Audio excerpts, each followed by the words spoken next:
Did you know Brian Friedman, Justin Baldoni's lawyer, has announced plans to release every single text, email, and document tied to the fiery legal feud with Blake Lively? Yep, it's all on the table, and we're about to unfold a story filled with accusations of harassment, smear campaigns, and power plays that could turn both careers upside down.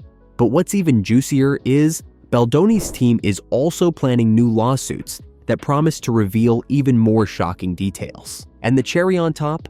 A leaked voice message is already circulating, hinting at what might have gone down during the drama-filled premiere of It Ends With Us. So, what's in the voice message? And could it blow this already chaotic battle wide open? There's only one way to find out, so stick around. By the way, if you love keeping up with Hollywood's biggest dramas, make sure to subscribe and turn on notifications. There's so much more to come, and you won't want to miss it. Alright, first of all, let's get to understand what's been going on in this Hollywood drama because it's wild. So, Justin Baldoni and Blake Lively, two big names, right? Well, rumor had it they couldn't even stand to be in the same room during the film's promo tour. Fans noticed the awkward vibes, and the internet took it from there. Did they hate each other? Was there some epic behind-the-scenes fallout? Oh, it gets better. Fast forward to December 20th, and boom, Blake Lively files a formal complaint. She accuses Baldoni, who, by the way, directed the film and starred in it, of creating a hostile work environment. And we're not talking about minor disagreements here. She claims he walked into her dressing room while she was breastfeeding, seriously, and even made comments about her weight. But wait, it gets juicier. Just 2 days later, on December 22nd, the New York Times doubled down. They published another report detailing Lively's claims and alleging Baldoni and his team ran a full-blown smear campaign against her. Now, here's the twist. Baldoni wasn't going to let this slide, and by New Year's Eve, he'd filed a $250 million lawsuit against the paper. He accused them of siding with Lively and her A-list husband, Ryan Reynolds, and ignoring what he called incontrovertible evidence that it was actually Lively who orchestrated the smear campaign. And just when you thought the It Ends With Us drama couldn't get messier, oh, it does. Justin Baldoni's lawsuit against the New York Times didn't just slam their reporting as false, outrageous, and intentionally salacious. It hinted at even more lawsuits coming down the pipeline. But guess what? The chaos didn't stop there. Blake Lively wasn't about to stay silent. On the same day Baldoni filed his lawsuit, Lively dropped her own legal bombs. She sued her former co-star, his company Wayfarer Studios, and even two of his team members, crisis manager Melissa Nathan and publicist Jennifer Abel. The accusations were mental pain, emotional distress, lost wages, you name it. But Lively wasn't done. Oh no. She also filed a federal lawsuit against Baldoni and his crew, accusing them of harassment and running a carefully crafted, coordinated, and resourced retaliatory scheme to shut her and others down. And here's where it gets really spicy. On New Year's Eve, Lively claimed Baldoni's alleged smear campaign hit her where it hurt, her wallet. According to her, the fallout from all this drama didn't just damage her reputation, it sent her businesses into a nosedive. Her hair care line, Blake Brown, sales tanked by a whopping 78%, and her two beverage brands, Betty Buzz and Betty Booze, was the same story of huge losses. The legal docs obtained by the Daily Mail described this as nothing less than a social manipulation campaign that caused significant financial harm. So the question is, who's telling the truth? Baldoni's lawyer, Brian Friedman, made headlines this week with a bold statement about their legal plans against Lively. Friedman said they intend to sue her into oblivion, adding that Baldoni had initially hoped to avoid any negativity toward his former co-star. Clearly, those days are long gone. Now, let's unpack this drama. Lively's lawsuit accuses Baldoni's PR team of orchestrating a fan backlash as retaliation after she accused him of sexual harassment and fostering a hostile work environment. On the flip side, Baldoni's team has claimed her lawsuit is nothing more than an attempt to repair her negative reputation. To make matters worse, Baldoni, who has publicly positioned himself as a supporter of women's rights, recently had an award for being an ally to women withdrew. Now, that's a PR nightmare, but with accusations flying on both sides, whose story will hold up? Friedman didn't hold back during an appearance on the Megyn Kelly show.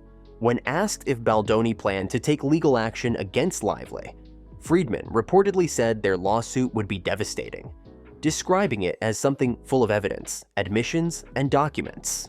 He claimed these would demonstrate how Lively allegedly bullied her way through the project, taking control of the film and using her PR team to target Baldoni's reputation. And this now begs the question, could this lawsuit really flip the narrative, or will it just add another layer to this already tangled legal mess? Brian Friedman, Justin Baldoni's lawyer, hinted that more lawsuits could be on the way. He specifically mentioned Baldoni's former publicist, Stephanie Jones, Lively's rep Leslie Sloan, and yes, even Lively's husband, Ryan Reynolds. Friedman also addressed a moment that apparently left everyone, including Sony and the film's production team, shocked. At the movie premiere, Lively told reporters that Reynolds had written a scene for the film.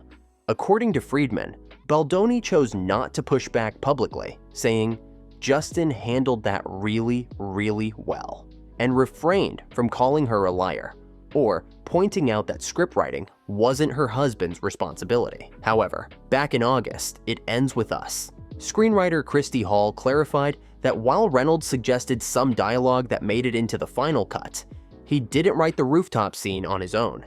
Well, this looks really bad for Blake Lively, right? Could it be that she's spinning her own version of events to shift the narrative? Or is there a chance Baldoni's team is overplaying their hand to make her look worse? And what about Ryan Reynolds? How does his involvement fit into this tangled web of accusations? But here's where things get even juicier. Friedman revealed their next move is making everything public. He said they plan to release every single text message, email, and document related to the case. While Friedman insisted this isn't about embarrassing Blake Lively, he emphasized that they want to ensure people have all the facts to make their own judgments about what really happened. So, what happens next? According to Friedman, it's not looking good for Lively. He predicted the case would only get worse and worse for her as more people come forward with the truth. Friedman said this is about setting the record straight, especially after Lively accused Baldoni and producer Jamie Heath of being sexual predators and harassers. In Friedman's words, they have no choice but to go all the way. But guess what? There's actually more to the story than just the lawsuits. A leaked voice message, reportedly shared on the Megyn Kelly show, is shedding light on some serious tension between Justin Baldoni and Blake Lively. This new revelation has us all wondering what really went down at the film's premiere. During the August 2024 premiere at AMC Lincoln Square Theater in New York City, Baldoni claimed that he was intentionally kept out of the spotlight. He alleged that instead of joining his co-star Blake Lively and the rest of the cast on the red carpet, he was sent to the basement for over an hour. That's right, the basement. According to Baldoni, this wasn't by accident. He believed it was because Lively didn't want him anywhere near her or the rest of the team. Imagine being the star and director of a movie and spending your big night isolated in a theater basement with only your friends and family for company. That's awkward. This revelation raises so many questions. Was this just a miscommunication, or part of the deeper feud that's been playing out between Baldoni and Lively? And the timing couldn't be worse. With a leaked voice message stirring the pot, the fallout is only getting more intense. Blake Lively has seen a wave of support from some big names. Her Sisterhood of the Traveling Pants, co-stars America Ferrera, Amber Tamblyn, and Alexis Bledel released a statement of solidarity, while stars like Jenny Slate, Brandon Sklenar, Gwyneth Paltrow, and Amy Schumer have also spoken out in her favor. But it's not just words of support, there are consequences too. Justin Baldoni has reportedly been dropped by his agency and even had an award withdrawn over the legal battle. While some fans are still on his side, many are calling out his actions, adding more fuel to an already blazing fire. Even so, not everyone has chosen a side. While some of Lively's former colleagues remain silent, the support she's received has been a big deal. According to insiders, Lively has struggled with a reputation for being difficult, but the ongoing revelations have changed minds, even among her critics. As one source put it, it's unfortunate she had to go through a nightmare for that to happen. So, is this wave of support enough to flip the narrative? I really don't think so. And with lawsuits piling up, how much messier can this Hollywood drama get? One thing's for sure, this story is far from over, and it's got everyone talking. But here's the real question. Will Justin Baldoni's bold move to release everything change public perception? Or will it backfire and escalate the drama even further? And what about Blake Lively? How will she respond to the next round of lawsuits? What about you? Whose side are you on and why? Let us know your thoughts in the comments, and don't forget to hit subscribe before you go. This story is far from over, and you'll want to stay tuned for what happens next.